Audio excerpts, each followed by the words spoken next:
नमस्कार, सुप्रभात। आप देख रहे हैं खबर एचपी और समय हो चला है हिमाचल की 25 बड़ी खबरों को जानने का। तो आइए एक नजर डालते हैं 25 बड़ी खबरों पर फटाफट अंदाज में। इससे पहले यदि आप वीडियो को लाइक नहीं किए तो लाइक कर दीजिए और चैनल को सब्सक्राइब कर लीजिए। हिमाचल में सरकारी नौकरी का सुनहरा मौका, सुक्खू सरकार ने 101 पद भरने की दी मंजूरी। जी, हिमाचल प्रदेश ने विभिन्न भागों में 101 पदों को सृजित कर भरने की मंजूरी प्रदान की है। इसके अलावा नए उपमंडल खोलने और उनमें आवश्यक पदों को भरने की मंजूरी प्रदान की है। खुशखबरी, हिमाचल में 883 करोड़ की 25 परियोजनाओं को सुक्खू सरकार ने दी मंजूरी। 2830 लोगों को मिलेगा रोजगार। राज्य सरकार ने प्रदेश में 883 करोड़ 36 लाख रुपए के निवेश को मंजूरी दी है। मैं इससे प्रदेश में 25 परियोजना स्थापित होगी, जिसमें 2830 लोगों को रोजगार मिलेगा। शनिवार को राज्य सचिवालय में सिंगल विंडो यानी कि राज्य एकल खिड़की स्वीकृति एवं अनुश्रवण प्राधिकरण की 30वीं बैठक में यह निर्णय लिया गया। बैठक की अध्यक्षता मुख्यमंत्री सुखविंदर सुक्खू ने की। बैठक में नए औद्योगिक उद्यम स्थापित करने और मौजूदा इकाइयों के विस्तार के लिए 25 परियोजना प्रस्ताव को मंजूरी दी गई है। मुख्यमंत्री ने कहा कि हिमाचल प्रदेश सर्वाधिक पसंदीदा गंतव्य के रूप में निवेश को आकर्षित कर रहा है। JOIT पेपर लीक मामले में परिणाम का इंतजार कर रहे उम्मीदवारों को राहत, 713 को मिलेगी नौकरी। वर्ष 2022 में जूनियर ऑफिस असिस्टेंट यानी कि JOIT पेपर लीक मामले के बाद से परिणाम का इंतजार कर रहे उम्मीदवारों को राहत मिली है। मुख्यमंत्री सुखविंदर सुक्खू की अध्यक्षता में शनिवार को हुई मंत्रिमंडल की बैठक में दागी पदों यानी कि पेपर लीक में शामिल आरोपितों से संबंधित पदों को छोड़कर 7 पोस्ट कोड के 713 पदों के लंबित परिणाम को घोषित करने की स्वीकृति प्रदान की गई। इनमें मार्केट सुपरवाइजर पोस्ट कोड 977 के 11 पद, फायरमैन पोस्ट कोड 916 के 43 पद, ड्राइंग मास्टर पोस्ट कोड 980 314 पद, लिपिक प्रदेश सचिवालय पोस्ट कोड 962 82 पद, लाइनमैन पोस्ट कोड 971 186 पद, स्टेनो टाइपिस्ट पोस्ट कोड 928 66 पद और वन विभाग में जे यानी कि पोस्ट कोड 970 के 11 पद शामिल है। सिरमौर में GST चोरी का बड़ा खुलासा, 600 करोड़ की हेराफेरी का मामला, शिकंजे में स्टोन क्रशर मालिक। कर एवं आबकारी विभाग के दक्षिण जोन परवाणु प्रवर्तन विंग की टीम ने आबकारी विभाग के पुनर्गठन के बाद GST के तहत 40 करोड़ 81 लाख रुपए की कर चोरी का पता लगाया। वहीं सिरमौर, सोलन, शिमला व किन्नौर जिलों में विभिन्न उत्पाद सप्लाई करने वाली देश की 1 दर्जन बड़ी कंपनियों और फार्मों में जांच के अग्रिम चरणों में 600 करोड़ रुपये से अधिक के GST कर चोरी के बड़े मामले में प्रवर्तन विंग की टीम जांच कर रही है। आ गया IPL का पूरा शेड्यूल। इस बार धर्मशाला में होंगे 3 मुकाबले। रविवार को IPL 2025 का शेड्यूल जारी हो गया। टूर्नामेंट का आगाज 22 मार्च को ईडन गार्डन में KKR और RCB के मुकाबले के साथ होगा, जबकि फाइनल मुकाबला 25 मई को खेला जाएगा। क्वालीफायर 2 और फाइनल मुकाबला भी ईडन गार्डन में खेला जाएगा। पिछले सीजन की तरह इस बार भी IPL में 10 टीमें हिस्सा लेने जा रही है। इन 10 टीमों के बीच 65 दिनों में फाइनल समेत कुल 74 मुकाबले खेले जाएंगे। ये सभी मुकाबले 12 वेन्यू पर होंगे। दोपहर के मुकाबले 3:30 बजे से खेले जाएंगे, जबकि शाम के मुकाबले शाम 7:30 बजे से शुरू होंगे। इस बार धर्मशाला क्रिकेट स्टेडियम में IPL के 3 मुकाबले खेले जाएंगे। धर्मशाला में होने वाले पहला मुकाबला 4 मई को पंजाब किंग्स और लखनऊ सुपर जॉयंट्स के बीच खेला जाएगा। दूसरा मुकाबला 8 मई को पंजाब किंग्स और दिल्ली कैपिटल के बीच होगा। तीसरा मुकाबला पंजाब किंग्स और मुंबई इंडियंस के बीच खेला जाएगा। निजी स्कूल मान्यता के लिए 15 मार्च तक करें ऑनलाइन आवेदन। प्रारंभिक शिक्षा उपनिदेशक कमल किशोर भारती ने जिला में निजी स्कूल के संचालकों को सत्र 2025-26 के लिए मान्यता नवीनीकरण और वर्ष 2025-30 की अवधि के लिए मान्यता हेतु केवल ऑनलाइन माध्यम से आवेदन करने के निर्देश दिए। इसके लिए उन्हें वेब पोर्टल emerginghimachal.hp.gov.in पर लॉगिन करना होगा। उन्होंने बताया कि कोई भी ऑफलाइन आवेदन स्वीकार नहीं किया जाएगा। उपनिदेशक कमल किशोर भारती ने बताया कि प्री प्राइमरी से 5वीं तक के विद्यालय अपने आवेदन निर्धारित शुल्क के साथ संबंधित BEO को ऑनलाइन प्रेषित करेंगे, जबकि प्रारंभिक से 8 से 8वीं और 6ठी से 8वीं तक की कक्षाओं वाले विद्यालय प्रारंभिक शिक्षा उपनिदेशक को ऑनलाइन आवेदन करेंगे। आवेदन की अंतिम तिथि 15 मार्च निर्धारित की गई है। ऑनलाइन आवेदनों में से त्रुटियां पाई जाने पर इन्हें ऑनलाइन माध्यम से ही विद्यालयों का वापस भेजा जाएगा। त्रुटियों को दुरुस्त करने के बाद विद्यालय इन्हें दोबारा प्रेषित कर सकते हैं। इन कर्मचारियों को स्टडी लीव पर पूरी सैलरी, नई नौकरियां और एंट्री टैक्स पर फैसला। हिमाचल प्रदेश मंत्रिमंडल की बैठक शनिवार को मुख्यमंत्री सुखविंदर सुक्खू की अध्यक्षता में हुई। इस दौरान कई अहम फैसले लिए गए। बैठक में जिला शिमला के नेरवा में अग्निशमन चौकी खोलने तथा इसमें विभिन्न श्रेणियों के 17 पद सृजित कर भरने की स्वीकृति प्रदान की गई। मंत्रिमंडल ने राजस्व विभाग में तहसीलदार के 9 पद सृजित कर भरने की स्वीकृति प्रदान की। वही बैठक में जिला शिमला में कोटखाई के पुलिस स्टेशन के अंतर्गत हाल ही में खोले गए बागी पुलिस चौकी में विभिन्न श्रेणियों के 6 पद सृजित कर भरने को स्वीकृति प्रदान की गई। बैठक में योजना विभाग में विभिन्न श्रेणियों के 3 पद भरने की स्वीकृति प्रदान की गई। मंत्रिमंडल ने कोषागार, लेखा एवं लॉटरी विभाग में कोषागार अधिकारियों के 3 पद भरने का निर्णय लिया। बैठक में सोलन जिला के बसिल में नया प्राथमिक स्वास्थ्य केंद्र खोलने तथा विभिन्न श्रेणियों के 3 पदों को सृजित कर भरने को मंजूरी दी गई। भगदड़ के पीछे क्या था कारण, दिल्ली पुलिस ने क्या खुलासा। जो नई दिल्ली के रेलवे स्टेशन पर शनिवार को हुई भगदड़ मामले में दिल्ली पुलिस ने अपना बयान जारी किया। में दिल्ली पुलिस के मुताबिक 2 ट्रेनों के एक जैसे नाम को लेकर यात्रियों में असमंजस की स्थिति पैदा हो गई, जिसके कारण भगदड़ मची। पुलिस ने कहा कि प्रयागराज नाम से 2 ट्रेनें थी, इनमें से एक प्रयागराज एक्सप्रेस और दूसरी प्रयागराज स्पेशल थी। पुलिस के मुताबिक प्रयागराज स्टेशन ट्रेन के प्लेटफॉर्म नंबर 16 पर पहुंचने की घोषणा से भ्रम की स्थिति पैदा हो गई, क्योंकि प्रयागराज एक्सप्रेस पहले से ही 14 नंबर पर खड़ी थी। जो लोग प्लेटफॉर्म 14 पर अपनी ट्रेन के लिए नहीं पहुंच सके, उन्हें लगा कि उनकी ट्रेन 16 नंबर पर आ रही है, जिससे भगदड़ मच गई। हालांकि ये 2 अलग अलग ट्रेनें थी। पुलिस ने बताया कि प्रयागराज की ओर जाने वाली 4 ट्रेनें थी, जिसमें से 3 ट्रेनें देरी से चल रही थी, जिसके कारण स्टेशन पर अप्रत्याशित भीड़ हो गई। बता दें कि नई दिल्ली रेलवे स्टेशन पर शनिवार रात को हुई भगदड़ में कम से कम 18 लोगों की मौत हो गई। इस मामले में दिल्ली पुलिस सीसीटीवी फुटेज की जांच करेगी, ताकि यह पता लगाया जा सके कि अफरा तफरी मचने से पहले क्या हुआ था। इस समर और विंटर क्लोजिंग स्कूलों के लिए शैक्षणिक शेड्यूल जारी, आप भी जानिए पूरी जानकारी। राज्य के सरकारी स्कूलों में नए शैक्षणिक सत्र के लिए प्रदेश सरकार ने वार्षिक कैलेंडर जारी कर दिया है। इसमें समर और विंटर क्लोजिंग स्कूलों के लिए अलग अलग शेड्यूल जारी किया है। इसमें विंटर क्लोजिंग स्कूलों में 1 से 11 फरवरी तक विंटर ब्रेक रहेगी, वहीं 21 जुलाई से 26 जुलाई तक मानसून ब्रेक होगी। इसके साथ ही समर क्लोजिंग स्कूलों में 11 जनवरी से 16 जनवरी तक 6 दिनों की लोहड़ी की छुट्टियां होंगी। इसके साथ ही 31 मार्च को नॉन बोर्ड कक्षाओं का रिजल्ट घोषित किया जाएगा। वह 1 अप्रैल एडमिशन का दौर शुरू होगा। बता दें कि इन स्कूलों में 22 जुलाई से 29 जुलाई के बीच मानसून ब्रेक होगी। इस बार खेल गतिविधियों के लिए कम दिन तय किए गए। इसमें अंडर 14 ब्लॉक लेवल की प्रतियोगिताएं 27 से 29 अप्रैल तक होंगी। वहीं जिला स्तरीय 18 मई से 20 मई, राज्य स्तरीय 11 से 12 अक्टूबर तक होंगी। इसके साथ ही अंडर 19 के लिए ब्लॉक स्तर की प्रतियोगिताएं 10 से 12 मई, जिला स्तरीय 29 से 31 मई और राज्य स्तरीय खेल प्रतियोगिताएं 11 से 12 अक्टूबर को होगी। मुख्यमंत्री सुक्खू ने सड़क सुरक्षा के लिए 27 पुलिस मोटरसाइकिलों को झंडी दिखाकर किया रवाना। जब मुख्यमंत्री सुखबीर सुक्खू ने रविवार को यहां अपने सरकारी आवास ऑक ओवर से सड़क सुरक्षा में सुधार के लिए 27 पुलिस मोटरसाइकिलों को हरी झंडी दिखाई। इनमें से 14 मोटरसाइकिलें कांगड़ा जिला पुलिस को, जबकि 13 मोटरसाइकिलें मंडी जिला पुलिस को दी जाएंगी। इसके अतिरिक्त आने वाले दिनों में शिमला, नूरपुर, मंडी और कांगड़ा के पुलिस जिलों को बचाव कार्यों के लिए 42 से चौपहिया वाहन, 14 इंटरसेप्टर वाहन और 10 रेस्क्यू वाहन उपलब्ध कराए जाएंगे।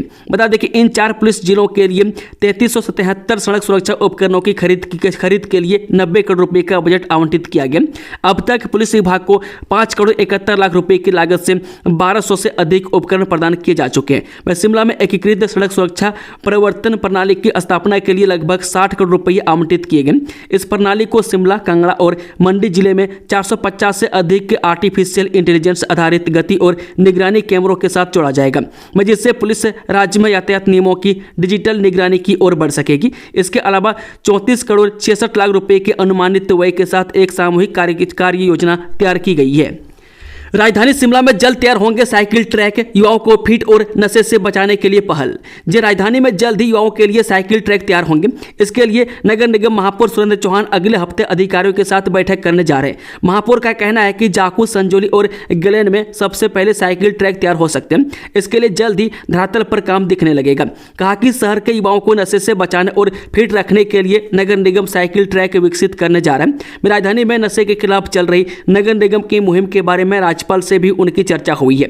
बता दें कि निगम शहर में खेल मैदान तैयार करने पर भी जोर दे रहा है। पार्षदों से वार्डों में खाली पड़ी जमीन पर मैदान बनाने के प्रस्ताव भेजने को कहा है। इन प्रस्तावों पर प्राथमिकता के आधार पर काम किया जाएगा। हिमाचल प्रदेश में 19 से 20 फरवरी को कई जगह बर्फबारी के आसार, आज शिमला में छाए हैं बादल। हिमाचल में शुक्रवार देर रात सक्रिय हुए पश्चिमी विक्षोभ के चलते शनिवार सुबह रोहतांग, नारकंडा और प्रदेश की ऊंची चोटियों पर बर्फबारी हुई। राजधानी शिमला में फाई गिरे। बर्फबारी के चलते अटल टनल रोहतांग से बसों की आवाजाही बंद हो गई। जलोड़ी दर्रा भी ठप हो गया। शनिवार सुबह नारकंडा में नेशनल हाईवे 5 कुछ देर बाधित रहा। रविवार की रात की बात करें तो शिमला में बादल छाए रहे। इन दिन के समय प्रदेश के अधिकांश जिलों में मौसम मौसम साफ होने के साथ धूप खिली। रविवार और सोमवार को प्रदेश में मौसम साफ रहने का पूर्वानुमान है। मैं 18 फरवरी की रात से दोबारा पश्चिमी विक्षोभ सक्रिय होने के आसार हैं। 19 और 20 फरवरी को प्रदेश में कई जगह बारिश बर्फबारी का पूर्वानुमान है। बता दें कि रामपुर और किन्नौर के ऊंचाई वाले क्षेत्रों में शनिवार सुबह हल्की बर्फबारी और निचले क्षेत्रों में बारिश हुई है। मैं दोपहर के बाद मौसम साफ हो गया। मौसम में आए बदलाव से अटल टनल रोहतांग के साथ लाहौल और कुल्लू घाटी के ऊंचे इलाकों में कूच के समय ताजा बर्फबारी हुई। मैं कुल्लू से केलांग गई निगम की बस मनाली से लौट आई है। मैं जलोड़ी दर्रा भी 10 बजे के बाद बसों के लिए बंद हो गया। मैं कुल्लू से गई 2 बसें बड़ा नाला से लौट आई। हिमाचल के जवान का हार्ट अटैक से निधन, बिलखता छोड़ गया पत्नी और 1.5 साल का बच्चा। जब मां भारती की सेवा करते हुए मंडी जिला का एक और लाल देश पर कुर्बान हो गया है। मैं जिला के बल्ह उपमंडल के तहत पड़ने वाली ग्राम पंचायत हलियातर के 26 वर्षीय जवान बसंत सिंह का हृदय गति रुकने से आकस्मिक निधन हो गया। मैं सैनिक के निधन का समाचार मिलने के बाद पूरे क्षेत्र में माहौल गमगीन हो गया। वहीं परिजनों पर दुखों का पहाड़ टूट पड़ा है। डिजिटल अरेस्ट के बारे में क्या कहता है भारत का कानून? क्या सच में आप इस तरीके से हो सकते हैं गिरफ्तार? डिजिटल अरेस्ट साइबर ठगी का एक नया तरीका है। वह साइबर ठग धोखाधड़ी के लिए डिजिटल अरेस्ट स्कैम को अंजाम दे रहे हैं। वह ठग खुद को ईडी, कस्टम, सीबीआई, एनआईए का बड़ा अधिकारी बताकर डराते हैं। वो लोगों को उनके आधार कार्ड, बैंक खाते, पैन कार्ड या किसी दूसरे अन्य दस्तावेज का गैर कानूनी और देश विरोधी गतिविधियों में इस्तेमाल होने का डर दिखाते हैं। लोगों को गिरफ्तारी का डर दिखाते हैं। वह ठग आपको पूरी तरह से डराने के बाद स्काइप या फिर व्हाट्सएप ऐप के जरिए वीडियो कॉल करते हैं। मैं साइबर ठगों के पीछे का बैकग्राउंड थाने, पुलिस स्टेशन, सीबीआई कार्यालय के जैसे ही लगता है। मैं इसे देखकर लोग इन्हें असली पुलिस ऑफिसर ही समझते हैं। मैं इसके बाद ठगों का गैंग बड़ा अधिकारी बनकर बारी बारी आपसे बात करेगा। मैं ठग मोबाइल स्क्रीनिंग शेयरिंग भी करवा सकते हैं। मैं जिसके बाद वे आपके मोबाइल पर होने वाली हर एक एक्टिविटी को आसानी से देख सकते हैं और डिजिटल अरेस्ट के नाम पर आप पर कई घंटों नजर रखते हैं। अब चिट्टा तस्कर और नशेड़ी युवकों को नहीं मिलेगा किराए पर कमरा व दुकान, नशे के खिलाफ बेहतरीन पहल। हिमाचल प्रदेश में नशे की चिट्टे की समस्या गंभीर रूप ले रही है। मैं चिट्टे के बढ़ते प्रचलन पर रोक लगाने के लिए अब लोग आगे आ रहे हैं। मैं नगर निगम मंडी ने भी नशे के खिलाफ मोर्चा निकाल लिया। वहीं नगर निगम मंडी ने चिट्टे के खिलाफ लड़ाई लड़ते हुए चिट्टा तस्करों व इसका सेवन करने वाले नशेड़ियों को अब सलाखों के पीछे पहुंचाने और इन्हें सबक सिखाने का मन बना लिया। बता दें कि अब मंडी में ऐसे लोगों को न तो किराए पर कमरा दिया जाएगा और न ही इनको निगम एरिया में दुकान दी जाएगी। यह फैसला शनिवार को नगर निगम की साधारण बैठक में सर्वसम्मति से लिया गया। हिमाचल पुलिस में युवतियों की चल रही थी भर्ती, फर्जी एडमिट कार्ड लेकर पहुंचा युवक, जाने पूरा मामला। यह 3rd बटालियन पंडो के मैदान में जारी पुलिस कांस्टेबल भर्ती के दौरान शनिवार को एक युवक जाली एडमिट कार्ड लेकर भर्ती स्थल पर पहुंचा। दस्तावेज जांच के दौरान युवक की चालाकी पकड़ गई और उसे पुलिसकर्मी सदर थाने ले आई। पुलिस ने आरोपी के खिलाफ विभिन्न धाराओं के तहत मामला दर्ज कर आगामी जाँच शुरू कर दी है। बता दें कि बीती 6 फरवरी से 3rd बटालियन पंडो के मैदान में हिमाचल पुलिस कांस्टेबल के लिए पुरुष व महिला वर्ग की भर्ती प्रक्रिया जारी है। मैं भर्ती के 10वें दिन शनिवार को एक युवक एडिट किए हुए एडमिट कार्ड को लेकर भर्ती देने के लिए मैदान में पहुंचा। हालांकि पुरुष वर्ग की शारीरिक दक्षता परीक्षा 2 दिन पहले 13 फरवरी को ही समाप्त हो चुकी थी। नई लुक और नए नंबर से दौड़ेगी 04505 या 06 ट्रेन, अपग्रेड बोगियों के सभी ट्रायल सफल। जब विश्व धरोहर कालका शिमला रेल लाइन पर 4 माह से बंद 04505 या 06 ट्रेन नई सुविधाओं के साथ दौड़ेगी। मैं इसमें फायर अलार्म, नई सीटों के साथ कई सुविधाओं को जोड़ा गया। मैं अपग्रेड की गई पुरानी बोगियों के साथ ट्रेन के सभी ट्रायल सफल रहे। मैं अब इस ट्रेन को मार्च से शुरू करने की योजना तैयार की जा रही है। बताया जा रहा है कि यह ट्रेन अपने पुराने निर्धारित समय में चलेगी। हालांकि अभी इसे लेकर फैसला होना बाकी है। मैं ट्रेन के शुरू होने से यात्रियों को काफी फायदा मिलेगा। 17 मार्च को तीसरा बजट पेश करेगी सुक्खू सरकार, यहां जाने पूरा शेड्यूल। जब मुख्यमंत्री सुखबीर सुक्खू अपने कार्यकाल का तीसरा बजट 17 मार्च को पेश करेंगे। विधानसभा के बजट सत्र को कैबिनेट ने मंजूरी दे दी है। इस बार बजट सत्र 10 मार्च से शुरू होगा और इसमें कुल 15 बैठकें रखी गई है। यह सत्र 28 मार्च तक चलेगा। हालांकि इस बार बजट सत्र में सरकार ने बैठकों की संख्या कम रखी है, मगर सरकार का मानना है कि विधानसभा की सीटिंग पूरी करने के लिए आगे मानसून व शीतकालीन सत्रों में अधिक बैठकें रखी जाएंगी। मैं संसदीय कार्य मंत्री हर्षवर्धन चौहान चौहान ने कहा कि बजट सत्र के पहले दिन राज्यपाल अपना अभिभाषण देंगे।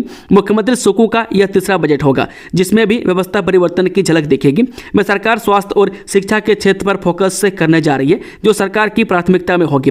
मैं शनिवार को आयोजित राज्य मंत्रिमंडल की बैठक में बजट सत्र को लेकर चर्चा की गई और इसकी रणनीति बनाने के साथ सरकार ने इसे मंजूरी प्रदान की। इसके साथ अब विधानसभा सचिवालय इसकी तैयारियां करेगा।